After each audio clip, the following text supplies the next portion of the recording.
सीधे आपसे बोल देता है कि राइट हैंड थंब रूल का स्टेटमेंट लिखिए। तो राइट हैंड थंब रूल हमारा क्या कहता है, imagine that you are holding a current carrying conductor. Imagine करिए कि आपने एक करंट कैरिंग कंडक्टर को होल्ड कर रखा है, यानी पकड़ रखा है अपने किस पे, राइट हैंड में, यानी आपका जो सीधा हाथ है जिससे आप खाना खाते हो, इसमें आपने एक करंट कैरिंग कंडक्टर को होल्ड कर रखा है। जब आप होल्ड कर रहे हैं, if the thumb is pointing towards the direction of current, जो आपका अंगूठा है वो अगर करंट की डायरेक्शन दिखा रहा है toward the direction of current, then जो आपकी उंगलियां हैं, देखिए आपने उस तार को पकड़ रखा है, तो जो आपकी जो फिंगर्स हैं जो रैप्ड अराउंड अ कंडक्टर, वो क्या दिखाएंगी, मैग्नेटिक फील्ड की डायरेक्शन दिखाएंगी। तो इस तरीके से अगर आप करंट कैरिंग कंडक्टर को होल्ड करते हो, तो अगर आपका देखिए करंट का डायरेक्शन नीचे की तरफ है, सो इनसाइड द पेज या इनसाइड द जो भी आपका ऑब्जेक्ट है, मैग्नेटिक फील्ड की डायरेक्शन होगी। तो इस तरीके से आपसे ये भी पूछ सकता है कि आप इसका यूज़ कहाँ कर सकते हो। तो यहाँ पे एक करंट कैरिंग कंडक्टर में हम फाइंड कर सकते हैं कि where is the magnetic field, okay, magnetic field की डायरेक्शन क्या है एंड करंट की डायरेक्शन क्या है। तो इसका स्टेटमेंट आपसे डायरेक्ट बोल देता है। आपका राइट हैंड थंब रूल हो चाहे फ्लेमिंग्स लेफ्ट हैंड रूल हो, आपसे एग्जाम में स्टेटमेंट पूछता है। अगला क्वेश्चन है जिसको मैं बहुत ज़्यादा इंपॉर्टेंट बोलती हूँ, वीवीआई बोलती हूँ, सोलिनॉइड। सोलिनॉइड पे बहुत सारे क्वेश्चन आपको देखने को मिल जाएंगे कि व्हाट इज सोलिनॉइड, या फिर ये आपको बोलेगा draw and explain with the help of diagram, solenoid को एक्सप्लेन करिए। ठीक है, इस तरीके से सोलिनॉइड पे बहुत क्वेश्चन आते हैं 3 मार्क में, 4 मार्क में। तो आपका 3 मार्क में इस पे क्वेश्चन आना ही आना बनता है। हर अल्टरनेट ईयर में इस पे क्वेश्चन आता है, या तो मोटर पे, सोलिनॉइड पे। ओके, अगर मोटर भी दे रहा है तो सोलिनॉइड पे 2 मार्क का दे देगा। तो what is solenoid and how can we increase the magnetic field around a solenoid. Okay, so यहाँ पे बोल रहा है सोलिनॉइड होता क्या है, a coil with many circular turn of insulated copper wire is called solenoid. Solenoid बनाया जाता है जहाँ पे बहुत सारे कॉपर वायर के मल्टीपल टर्न्स उस पर बनाए जाते हैं, देन हम उस पर करंट अप्लाई करते हैं, वहाँ एक मैग्नेटिक फील्ड जनरेट होता है। सो सिंपली सोलिनॉइड की डेफिनेशन क्या है, सिंपल सी एक लाइन की डेफिनेशन लिखनी है, a coil with many circular turn of insulated copper wire is called solenoid. That's it. इसका डायग्राम एनसीईआरटी में दिया हुआ है, आप डायग्राम अच्छे से बना लोगे, इस तरीके से कॉइल के टर्न्स दिखा दोगे, इसको हम कैसे कनेक्ट करेंगे, इस तरीके का डायग्राम है, उसको एक बार जरूर आप देख लेंगे। अब इसी क्वेश्चन में उसने बोल दिया है कि आप कैसे इसकी मैग्नेटिक फील्ड बढ़ा सकते हो। The strength of magnetic field of a solenoid can be increased. 2 तरीके हैं, या तो increase the amount of current, या तो जो आपने सोलिनॉइड में करंट सप्लाई दे रखी है, करंट की वैल्यू बढ़ा दीजिए। सेकेंड है increase the number of turn. आपके पास जो सोलिनॉइड है जिसपे आपने बहुत सारी कॉपर की वायर जो वायर को रैप कर रखा है, उसके नंबर ऑफ टर्न, जैसे कि आपने 50 बार लपेटी है तो 100 टर्न कर दो, तो यहाँ पे बढ़ जाएगा स्ट्रेंथ मैग्नेटिक फील्ड का। या फिर जो आप करंट अप्लाई कर रहे हो इसकी वैल्यू बढ़ा दो। तो दोनों में से कोई भी तरीका यूज कर सकते हैं। ओके, अब अगला state Fleming left hand rule. देखिए guys, Fleming left hand rule आने का बहुत चांस है। आपके पास 2 है, एक है फ्लेमिंग लेफ्ट हैंड रूल, दूसरा है फ्लेमिंग राइट हैंड रूल। इसका चांस ज़्यादा क्यों है, क्योंकि ये आपका होता है इलेक्ट्रिक मोटर में यूज़, और आपका इलेक्ट्रिक मोटर आ रहा है एग्जाम में, इसलिए फ्लेमिंग लेफ्ट हैंड रूल आपसे पूछा जाएगा। ठीक है, चाहे मोटर में पूछे चाहे डायरेक्ट पूछ ले। और फ्लेमिंग राइट हैंड रूल जो है वो जनरेटर में, इलेक्ट्रिक जनरेटर में यूज़ होता है। सो जनरेटर आपका नहीं आ रहा है तो वो आपसे राइट हैंड रूल भी नहीं पूछेगा। राइट हैंड थंब रूल अलग है, फ्लेमिंग्स लेफ्ट हैंड रूल अलग है, and Fleming's right hand rule अलग है, ये आपका ध्यान रखना है। ओके, सो फ्लेमिंग लेफ्ट हैंड रूल क्या होता है, देखिए हमने अभी एक रूल पढ़ा था, क्या पढ़ा था, थंब रूल पढ़ा था। सो गाइस, थंब रूल में आपको 2 चीजें पता चलती थी, करंट एंड मैग्नेटिक फील्ड। लेकिन अगर हमें current, magnetic field and force, 3 चीजों की डायरेक्शन चाहिए हो, तो यहाँ पे इंट्रोड्यूस हुआ हमारा Fleming left hand rule. Okay, क्योंकि आप फिजिक्स पढ़ते हो, जब किसी चीज़ पे फोर्स अप्लाई होता है तभी उसके अंदर मोशन होता है। ठीक है, तो यहाँ पे भी तो मोशन हो रहा है, किसका, इलेक्ट्रॉन्स का मोशन हो रहा है। जहाँ मैग्नेटिक फील्ड होगी वहाँ पे इलेक्ट्रिक करंट भी होगा। सो यहाँ पे हमें तीनों चीज़ की डायरेक्शन चाहिए, तो आता है फ्लेमिंग लेफ्ट हैंड रूल। ये क्या कहता है, stretch the thumb, 4 finger and the middle finger of left hand. आप अपना लेफ्ट हैंड लो, four finger, middle finger and thumb को स्ट्रेच करो। कैसे स्ट्रेच करना है? They are perpendicular to each other, यानी तीनों के तीनों एक दूसरे के क्या होने चाहिए? Perpendicular.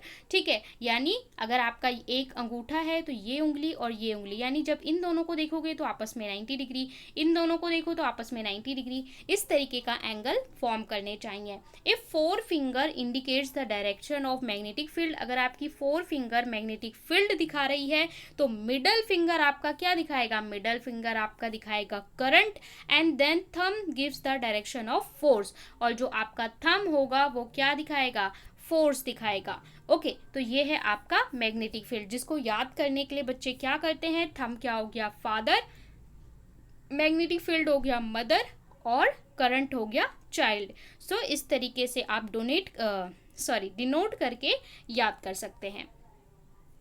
Next VVI question, write the principle of working electric motor या working principle of electric motor. अब देखिए यहाँ पे जो ये क्वेश्चन है ये 1 मार्क में भी आता है, 2 मार्क में भी आता है, 3 मार्क में भी आता है, 5 मार्क में भी आता है। कैसे आता है? अगर इसी क्वेश्चन को बोलेगा कि जस्ट आप केवल वर्किंग प्रिंसिपल लिखिए, तो यहाँ पे ये आपको 2 मार्क में दे देगा कि वर्किंग प्रिंसिपल जो मोटर है वो किस प्रिंसिपल पे वर्क करती है, 2 मार्क में। अगर वो बोलेगा explain with the help of diagram, explain with the help of diagram, कि आप इलेक्ट्रिक मोटर का डायग्राम बनाओ, तब वो आपसे इसी क्वेश्चन को पूछ लेगा 3 से 4 नंबर में। क्यों? क्योंकि वहाँ पे आपको 2 मैग्नेट ड्रॉ करने पड़ेंगे। ठीक है, यहाँ पे आपको रेक्टेंगुलर इलेक्ट्रिक फील्ड ABCD बनानी पड़ेगी। यहाँ पे आपको इस तरीके से कनेक्ट करके बैटरी सप्लाई, ब्रश, ये पूरा जो इलेक्ट्रिक मोटर का डायग्राम है इसको ज़रूर प्रिपेयर कर लें। ठीक है, हो सकता है कई बार एग्जाम में बना के दे देता है और फिर पूछता है कि भाई इसका क्या काम है, यहाँ पे जो ब्रश लगा है इसका क्या काम है, और कई बार आपको डायरेक्ट बोलेगा कि ये मुझे बना के दिखाओ। तो डायग्राम आपके माइंड में क्लियर होना चाहिए। ओके, सो अगर डायग्राम के साथ बोलते हैं तो 3 मार्क में, और विदाउट डायग्राम तो ये 2 मार्क में आ सकता है। बहुत इंपॉर्टेंट है, किस प्रिंसिपल पे काम करता है? It works on the principle of magnetic field of electric current. किस प्रिंसिपल पे वर्क करता है? Magnetic field of electric current इसका प्रिंसिपल है। 1 मार्क में है तो आप इतना लिख दो, 2 मार्क में है तो इसे और इलेबोरेट कर दे।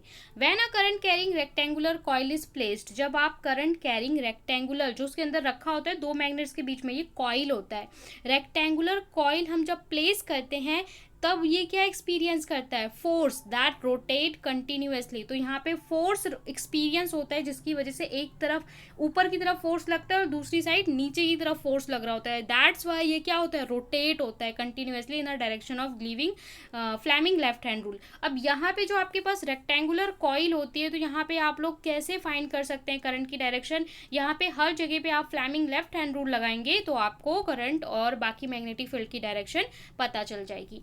जो हमारा नेक्स्ट क्वेश्चन है ये भी देखिए मोटर का ही। अब मोटर का क्वेश्चन मैंने 2 पार्ट्स में डिवाइड कर दिया। यहाँ पे केवल प्रिंसिपल, तो आप लोग वर्किंग प्रिंसिपल लिख लोगे। इसके बाद ये भी मोटर का पार्ट है, अगर वो चाहे तो इसको एक ही क्वेश्चन में ऐड करके 5 नंबर का क्वेश्चन बना सकता है कि आर्मेचर का फंक्शन क्या होता है, ब्रश का, स्प्लिट रिंग का और मोटर का। इसमें इलेक्ट्रिक मोटर में स्प्लिट रिंग का क्या फंक्शन होता है, ब्रश का और आर्मेचर का। सो आर्मेचर क्या होता है? Current, armature coil carrying current place perpendicular to magnetic field, as result it experience equal force in mutually opposite direction. Okay, so ये इसका हो गया फंक्शन। क्या काम है? ब्रश का काम क्या होता है? It connect current from battery to split ring, battery से स्प्लिट रिंग को कनेक्ट करने का काम करता है। स्प्लिट रिंग का फंक्शन क्या है? It reverse the direction of current the coil from brush after each half rotation, half rotation के बाद करंट का डायरेक्शन बदल देता है। दैट्स वाई जो आपका रेक्टेंगुलर कॉइल है वो इस तरीके से रोटेट करेगा ना, और रोटेट करेगा तभी तो मोटर चलेगी, वरना तो वो एक बार ऐसे जाएगा और एक बार ऐसे, फिर तो वो झूला झूलता रहेगा अप डाउन। तो इसीलिए ये स्प्लिट रिंग लगाई जाती है। तो केवल स्प्लिट रिंग का फंक्शन पूछ सकता है, इनमें से किसी एक का भी फंक्शन पूछ सकता है। तो इसका डायग्राम आपके माइंड में क्लियर होना चाहिए। नेक्स्ट क्वेश्चन है, what do you mean by electromagnetic induction. तो इलेक्ट्रोमैग्नेटिक इंडक्शन क्या होता है, या इलेक्ट्रोमैग्नेट्स क्या आते हैं, व्हाट आर इलेक्ट्रोमैग्नेट्स पूछा जा सकता है। The phenomena of production of induced current in a coil, जो करंट इंड्यूस होता है, placed in charging magnetic field called electromagnetic induction. Okay, इस चैप्टर से ये वो क्वेश्चन है जो आपसे शॉर्ट डायरेक्ट पूछे जाते हैं। इसके अलावा यहाँ से अगर क्वेश्चन पूछा जाएगा तो 4 मार्क का वो क्वेश्चन क्या होगा, केस बेस। अगर केस बेस या तो यहाँ से आता है या फिर केस बेस आपका बहुत चांस है कि इवोल्यूशन, जो हमारा हेरिडिटी एंड इवोल्यूशन चैप्टर है वहाँ से पूछा जाए, phenotype genotype F1 F2 generation का, वहाँ से कि स्टूडेंट ने स्टडी किया है पी प्लांट पे, some plant is white, some is green, तो जो न्यू पी प्लांट होगा उसका आप बताइए रेशो क्या होगा।